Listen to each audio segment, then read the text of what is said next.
welcome back to Get Fit with Candy. Today I want to teach you how to do a squat. It is one of the major primal movements, so it's pretty important that we master the skills. You may be thinking, every trainer out there has their own video on how to do squat. Why do we need more? The funny thing with teaching and also learning is that when something is described in a certain way by a teacher, maybe it resonates with you a little bit more. So hopefully you will pick up a little bit of pieces of information in today's video that will help you to be able to do this movement well. All right, so let's start from very beginning. Basically, we're talking about a movement of which we sit down and stand up. That's really all there is to it. So how are we going to set it up so that we can do this with the best chance of successfully doing it? The way that I usually describe to my client is that, well, you know what, just do a little jump. Wherever you land, that's where your feet are going to be, because you're going to probably feel the most sturdy when your feet are landing from the jump. Some of us, our toes will point out, some of us will point straight. That's okay. This is where we're going to start. What you're going to do is that you have a chair behind you, and all you're doing is simply sit on the chair, standing up. That's really all there is to it.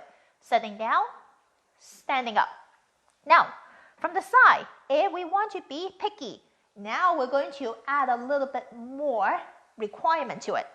Jump, jump, jump, we land. All right, so we're going to actually sit down without straightening your back. Right now, you notice that my back is slightly on a lean, forward lean. And I'm going to stand up from this position. Sitting down with slight forward lean in the upper body and standing up, keeping that lean. You see how if you're really paying attention, the line that you extend from my torso and the line that extending from my shin, they're about a parallel. If you want to have a little bit more help with the balance, you can stick your arm out to act as counterweight. So that's one way to do your box squat. We call it box squat because usually when at the gym, we will have a box behind you so that it will catch you in case you fall. And also it's a very useful tool for us to know how low you're squatting. Let's say if you're getting stronger, you can definitely change to something that is lower so that when you're squatting, your body position is going to be jump, jump, jump. You're going to be squatting a lot lower. Your hip is almost parallel with your knee, like so. However, if you're just starting out, no worries, a taller chair is entirely okay. And of course, when the chair is a little taller, your knees are not going to have as much pressure. So now that we figure out how to do a box squat, what if you're telling me that, well, that's actually a little bit challenging. I have trouble to get up. No worries.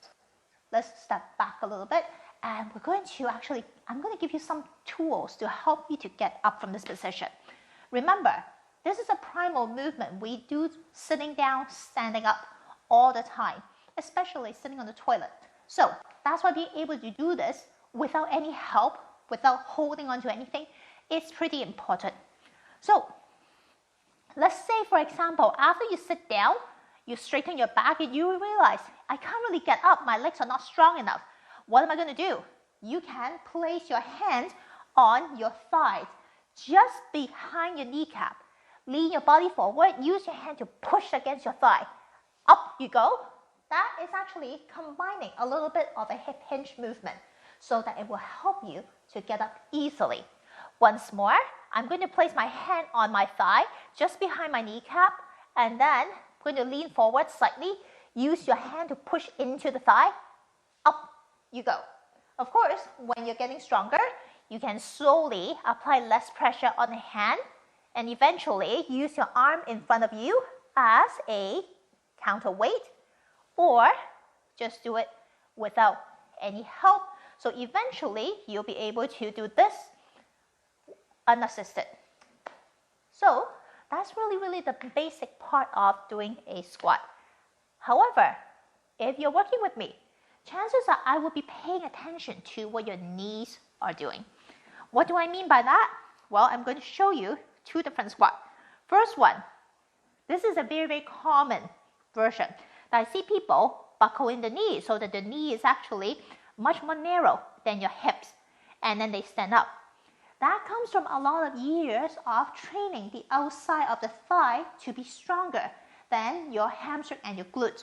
So we're not actually utilizing the biggest muscle in the body to do this movement. The second version, the one that we're trying to accomplish, it's mostly, you see how your knees are not really buckling in? You are actually keeping everything about hip width apart. So how do we get to this point? Well, a very, very useful tool that I usually have my client use is to take a resistance band. I have one that is made of fabric, which is actually is a little stronger. You can also use the rubber ones, which a little bit, usually they're not as tight. So, slide it. Wear it above your knee joint. So, just like that, even when standing, I already need to use some strength of my thigh in order to keep the tension of the band. Very, very common. A lot of people, when I say that, well, keep the band stretched out. That's how we do it. First thing to do, all right, it's stretched. No. Remember, when we initially find our squat position, jump, that's where we land. That's where your feet are going to be. We do not need to move our feet to stretch out the band. You stretch out the band because you're using your hip, like so. All right, so keeping some tension, that's a feedback mechanism. Sit down, standing up, sitting down, standing up. You're going to feel that you're using your glute, using your thigh, using your hamstring. That's the important part. Another way that I can describe it is that, well, if we're not thinking of the top part, we can actually think from the bottom up. When you're squatting, if you are looking at the bottom of your foot, you want to actually have your weight equally distributed on the ball of the foot behind the big toe, on the ball of the foot behind the baby toe, and also on your heel. So you have 3 points of contact, like a little tripod, so that they are equally distributed. If you find that you're only having most of the weight on the inside, you see how immediately my knee buckled in. If you're on the outside, they bow-legged. You want to actually have a pretty equal distribution of weight between these 3 points so that when you are squatting down, your knees are maintained in the center as opposed to buckling in or going out. Thinking of these things together, jump, and then equal pressure on 3 points of the bottom of the foot. Sitting down, standing up, you will be able to maintain a pretty good distance between the knee without buckling in or pushing out while using your glute and your hamstring to do your box squat.